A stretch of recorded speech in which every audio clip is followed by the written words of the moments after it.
English basic to advance channel में खुशामदीद। नाज़रीन, ये है सबक नंबर 65, लेसन नंबर 65। इस लेसन में हम क्या पढ़ने वाले हैं? Present indefinite tense. लेकिन प्रेजेंट इंडेफिनिट तो हम पढ़ चुके। इस सबक बड़ी आसानी के साथ आपको मनफी वाले जुमले बनाना भी आ जाएंगे। और ये क्या होते हैं? तो चलिए शुरू करते हैं आज का सबक। नाज़रीन, हमने पढ़ा था पॉजिटिव प्रेजेंट इंडेफिनिट टेंस, या पॉजिटिव ना भी कहें तो प्रेजेंट इंडेफिनिट। जब आप प्रेजेंट इंडेफिनिट कहें तो इसका मतलब है पॉजिटिव, यानी मुस्बत प्रेजेंट इंडेफिनिट टेंस। और ये कैसे बनता है ये हम पढ़ चुके अपने पिछले लेसन्स में। इसमें एक सब्जेक्ट होता है, फिर हमने वर्ब लगाना है और तीसरे नंबर पे हमने ऑब्जेक्ट लगाना है।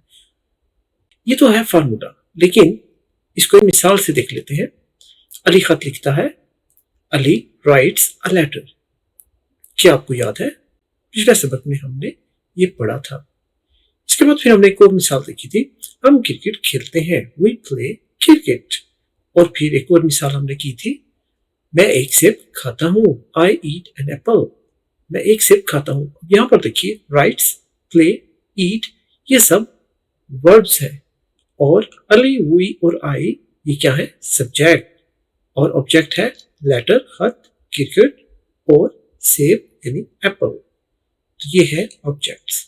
अब ये तो है पॉजिटिव जुमले या पॉजिटिव प्रेजेंट इंडेफिनिट। देखिए, प्रेजेंट इंडेफिनिट के ये मौजूदा जमाने के जुमले हैं, लेकिन पॉजिटिव है। अब देखते हैं कि नेगेटिव क्या होते हैं और वो कैसे बनेंगे। उससे पहले कि हम नेगेटिव जुमला को समझाएं, कुछ जरूरी चीजें समझने वाली है। लेसन नंबर 49, सबक नंबर 49 में हमने कुछ चीजें पढ़ी थी। इन सबक में जो कुछ हमने पढ़ा उसको दोहराना बहुत जरूरी है, क्योंकि इससे पहले कि हम मनफी वाले प्रेजेंट इंडेफिनिट टेंस बताएं, आपको इन चीजों का पता होना जरूरी है। और वो क्या है? देखिए, जब एक शख्स बात करता है तो वो हो जाता है फर्स्ट पर्सन। अब ये यहाँ पर बात कर रहा है, ये फर्स्ट पर्सन है। और एक या दो जो बंदे बात सुन रहे हैं उन्हें कहते हैं सेकंड पर्सन। अब ये दोनों सेकंड पर्सन है। एक भी होता तो सेकंड था, दोनों मिलकर भी सेकंड पर्सन है। और जो फर्स्ट पर्सन है उसको आई कहते हैं, यानी आई मैं, या कुछ बात कर रहा है मैं, और सेकंड पर्सन बात सुन रहे हैं। जब ये इनको मुखातिब करेगा तो कहेगा यू, तुम। ये तो हो गए फर्स्ट पर्सन आई और यू। अब यहाँ पर नाज़रीन देखिए, ये फर्स्ट पर्सन अगर दो बंदे हो जाए, अब दो बंदे इन दोनों से बात करें तो ये दोनों क्या हो जाएंगे? ये अब आई नहीं रहेगा। क्यों? क्योंकि अब ये दो हो गया, ये दोनों मैं नहीं कह सकते, ये दोनों कहेंगे हम। तो उसके लिए वही, देखिए जमा हो गया, फर्स्ट पर्सन जमा में वही हो गया। और सेकंड पर्सन दो हो, एक हो, तीन हो, तो वो यू ही रहेंगे। अब यहाँ पर एक और सिनेरियो देखिए, यहाँ पर एक और चीज देखिए। अब ये एक ग्रुप है लोगों का जो इस ग्रुप की बातें सुन रहा है। इस ग्रुप को क्या कहेंगे? थर्ड पर्सन, यानी तीसरा आदमी। लेकिन ये तो बहुत सारे लोग हैं, इनमें कुछ मर्द है, कुछ ख्वातीन है। जो मर्द है उन्हें हम ही कहते हैं। इसमें कितने ही है? एक, दो, तीन। तीन मर्द है तो तीन ही है इसके अंदर। और ख्वातीन को हम शी कहते हैं, लड़की को या खातून को शी कहते हैं। तो यहाँ पर दो शी है, तीन ही और दो शी। अब ये पांचों मिलकर, ही और शी मिलकर क्या बनते हैं? दे, वो। अब अगर ये दोनों बंदे इनके बारे में बात करेंगे तो कहेंगे वो, ए। इनके बारे में बात करेंगे, इन दोनों के बारे में, तो यू कहेंगे तुम, लेकिन इनको दे कहेंगे। तो ये बहुत जरूरी है समझना, क्योंकि इसी बेस पे प्रेजेंट इंडेफिनिट या पास्ट इंडेफिनिट जुमले कैसे बनेंगे, उनका सारा दारोमदार इस समझ पर है। उम्मीद है आपको ये सिनेरियो, उम्मीद है आपको ये पहलू समझ में आ गया होगा। अब हमने देखा मैं की इंग्लिश है आई, तुम की इंग्लिश है यू, और ही, शी, इट, ये कोई लड़का, लड़की या बेजान चीज हो तो उसे इट भी कहते हैं। अब नाज़रीन, जब मैं से हम हो जाए तो आई वी में कन्वर्ट हो जाएगा, यानी वी, हम। और यू एक हो या बहुत सारे हो तो वो यू ही रहेगा। तुम। अब ही, शी, इट, ये तीनों अगर मिल जाए या दो मिल जाए कोई तो वो बन जाएंगे दे, वो सब। उम्मीद है आपको यहां तक भी समझ में आ गया होगा। चलिए आगे देखते हैं कि डू और डज का इस्तेमाल क्या होता है। अब यहां पर आई और वी, मैं या हम, यू एक हो या ज्यादा हो तुम ही रहेगा, दे है वो सब, और ही, शी, इट, ये वो लड़का वो लड़की या कोई जानदार या बेजान चीज, उसको इट कहते हैं। अब इनमें से हर एक के लिए क्या क्या यूज होगा, डू या डज। अभी आपको सिर्फ ये समझना है, आगे चल के आपको पता चलेगा कि आखिर हमने ये डू और डज ये क्या चीजें हैं और ये क्यों आई और ये कहाँ कैसे यूज होंगी। तो ये डू और डज का बहुत इंपॉर्टेंट रोल है इनडेफिनिट टेंस में। तो मैं या हम के लिए डू इस्तेमाल होगा, आई डू, वी डू, और डू का मतलब है करना, लेकिन जब हम मनफी के जुमले बनाएंगे तब भी ये बहुत इंपॉर्टेंट है।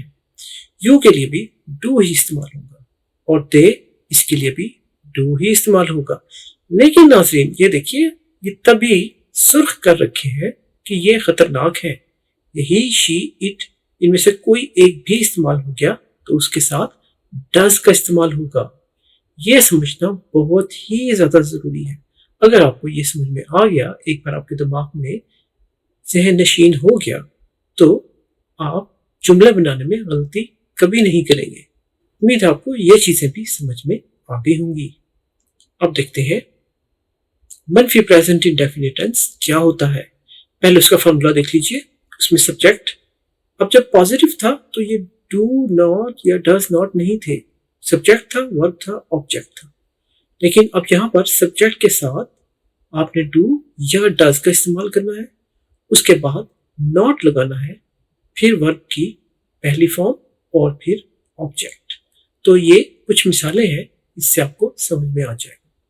तो पहली मिसाल देखिए, हमने पहले पढ़ा था अली खत लिखता है, अली राइट्स अ लेटर। अब यहां पर है अली खत नहीं लिखता है, अली हो जाएगा सब्जेक्ट। अब यहां पर आपको बताया था कि ही, शीट के साथ डज इस्तेमाल होगा, तो अब यहां पर देखिए ये डज आया है।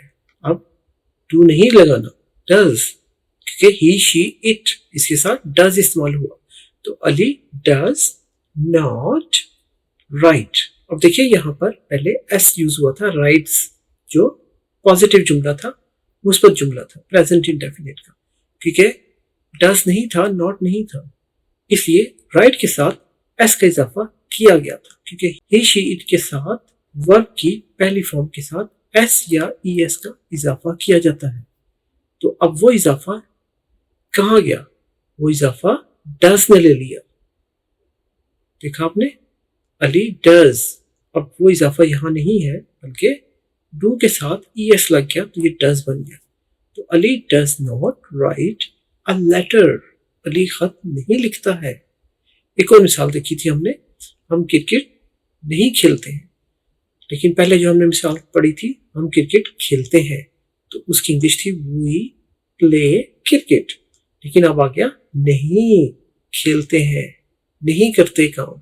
आपको याद है अभी हमने पढ़ा था आई और वी के साथ भी डू इस्तेमाल होगा, तो we do not play cricket, हम क्रिकेट नहीं खेलते। एक और मिसाल हमने जैसा कि पढ़ते आ रहे हैं, पहले हम पॉजिटिव जुमले में इसको पढ़ते थे, मैं एक सेब खाता हूं, उसकी इंग्लिश थी आई ईट एन एप्पल।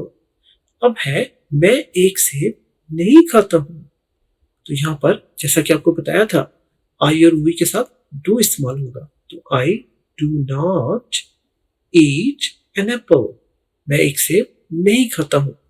तो देखिए आपको कितनी आसानी से मनफी वाले प्रेजेंट इंडेफिनिट टेंस भी समझा दिए। बहुत आसान है, बस आपने इस चीज को जहन नशीन कर लेना है कि जहां पर आई और वी हो तो वहां पर डू लगना है, जहां पर यू हो वहां पर भी डू लगना है, और जहां पर दे इस्तेमाल हो वहां पर भी डू का इस्तेमाल होगा। लेकिन जहां पर ही, शी, इट या इनका नाम आ जाए तो या इनका नाम आ जाए तो आपने डज इस्तेमाल करना है। आई, वी, यू, दे इनके साथ डू और ही शी इनके साथ डज। यहां देखिए अली डज, अली ना हो इसे ही कहते तो ही डज आता, शी डज आता। कोई नाम चीज या जगह उसमें डज आएगा। आई और वी के साथ डू आएगा, दे के साथ डू आएगा, यू के साथ डू आएगा। अगर हम कहते कि तुम क्रिकेट नहीं खेलते तो ये हो जाता you do not play cricket. अगर हम कहते वो क्रिकेट नहीं खेलते तो ये हो जाता दे वो डू नॉट प्ले क्रिकेट, वो सब क्रिकेट नहीं खेलते। उम्मीद आपको ये लेसन समझ में आ गया होगा। अगर आपको वीडियो पसंद आए तो लाइक शेयर जरूर कीजिएगा और चैनल को सब्सक्राइब भी कर लीजिए ताकि नए आने वाले लेसन्स की नोटिफिकेशन आपको मिलती रहे और हमारी हौसला अफजाई भी होती रहे। अपना बहुत ख्याल रखिएगा। मिलेंगे हम आपसे अगले लेसन में जिसमें हम पास्ट का मनफी इनडेफिनिट टेंस पढ़ेंगे। नेगेटिव लेकिन पास्ट का इनडेफिनिट। बहुत आसान सबक होगा। उम्मीद है आपको वो भी पसंद आएगा। अपना बहुत ख्याल रखिएगा। मिलेंगे हम आपसे अगले लेसन में। तब तक के लिए अल्लाह हाफिज।